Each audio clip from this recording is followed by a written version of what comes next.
ನೆಲ್ಲ ಪ್ರೀತಿಯ ವೀಕ್ಷಕರಿಗೆ ಜೀವನ ಜ್ಯೋತಿ ಯೂಟ್ಯೂಬ್ ಚಾನಲ್ಗೆ ಸ್ವಾಗತ. ಇಲ್ಲಿ ಗೌರವ ಮತ್ತು ಪ್ರೀತಿಯನ್ನು ಕೇಳಿ ಪಡೆಯಬೇಕಾಗುತ್ತದೆಯೋ ಅಂತಹ ಸಂಬಂಧದಲ್ಲಿರುವುದು ಒಳ್ಳೆಯದಲ್ಲ. ಜಗತ್ತಿನಲ್ಲಿ ಬಂದಿದ್ದೇವೆ ಎಂದರೆ ಜೀವಿಸುವ ಕಲೆಯನ್ನು ಕಲಿಯಿರಿ. ಇಲ್ಲಿ ನಿಮ್ಮ ಶತ್ರುಗಳಿಂದ ಅಷ್ಟೊಂದು ಅಪಾಯವಿಲ್ಲ, ಆದರೆ ನಿಮ್ಮವರು ಎನಿಸಿಕೊಂಡವರ ಮೇಲೆ ಯಾವಾಗಲೂ ಒಂದು ಕಣ್ಣಿರಲಿ. ಬೇರೆಯವರಿಗಾಗಿ ಬದುಕಿದ್ದು ತುಂಬ ದುಬಾರಿ ಬೆಲೆಯನ್ನು ತರಬೇಕಾಯಿತು. ವಯಸ್ಸು ಖರ್ಚಾಯಿತು ಮತ್ತು ಕೈಗೂ ಏನೂ ಸಿಗಲಿಲ್ಲ. ನಿಮ್ಮನ್ನು ನೀವು ದುಃಖಿತರನ್ನಾಗಿಸಿ ಅಥವಾ ಗಟ್ಟುಮುಟ್ಟಾಗಿಸಿ, ಎರಡರಲ್ಲೂ ಒಂದೇ ಸಮನಾಗಿ ಕಷ್ಟಪಡಬೇಕು. ಇಲ್ಲಿ ಖುಷಿಯಾಗಿರಬೇಕು ಅಥವಾ ದುಃಖಿತರಾಗಿರಬೇಕು ಎಂಬುದು ನಿಮ್ಮ ನಿರ್ಣಯಕ್ಕೆ ಬಿಟ್ಟಿದ್ದು. ಜಗತ್ತಿನ ಜನಸಂಖ್ಯೆ 800 ಕೋಟಿಯಾಗಿದೆ, ಆದರೆ ಪ್ರತಿಯೊಬ್ಬ ಮನುಷ್ಯನೂ ಒಳಗಿನಿಂದ ಒಂಟಿಯಾಗೇ ಇದ್ದಾನೆ. ಒಂಟಿಯಾಗಿ ಹೇಗೆ ಬದುಕಬೇಕು ಎಂಬುದನ್ನು ಕಲಿಸಿಕೊಡಲು ಕೆಲವು ಜನ ನಮ್ಮ ಜೀವನವನ್ನೇ ಪ್ರಶ್ನಿಸುತ್ತಾರೆ.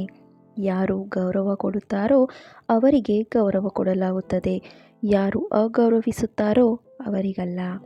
ಸುಳ್ಳಿನ ಭರವಸೆಗಿಂತ ಸತ್ಯದ ಕಪಾಳಮೋಕ್ಷ ಎಷ್ಟೋ ಪಾಲು ಒಳ್ಳೆಯದು. ಮನುಷ್ಯನನ್ನು ಸುಮ್ಮನೆ ಸ್ವಾರ್ಥಿ ಎನ್ನುವುದಿಲ್ಲ. ಅವನಿಗೆ ತನ್ನ ಸುಖಕ್ಕಿಂತ ಬೇರೆಯವರ ದುಃಖದಲ್ಲೇ ಸಂತೋಷ ಸಿಗುತ್ತದೆ.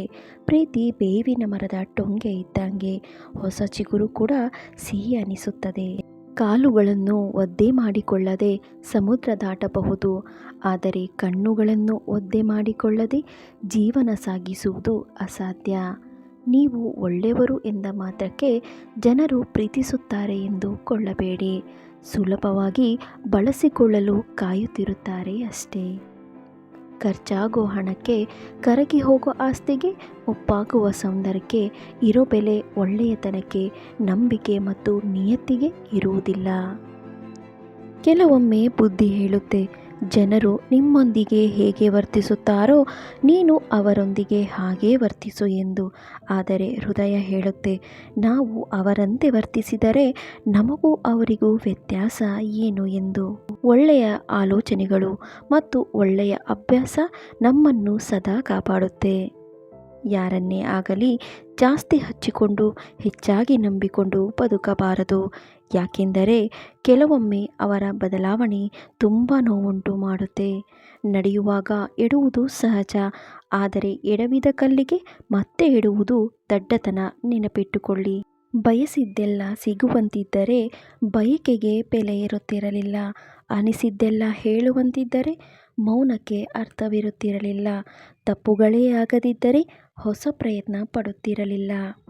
ಕಣ್ಣೀರು ಬರದಿದ್ದರೆ ನಗುವಿನ ಆನಂದ ತಿಳಿಯುತ್ತಿರಲಿಲ್ಲ. ಕಷ್ಟಗಳು ಎದುರಾಗದಿದ್ದರೆ ಜೀವನದ ಮೌಲ್ಯವೇ ಅರಿವಾಗುತ್ತಿರಲಿಲ್ಲ.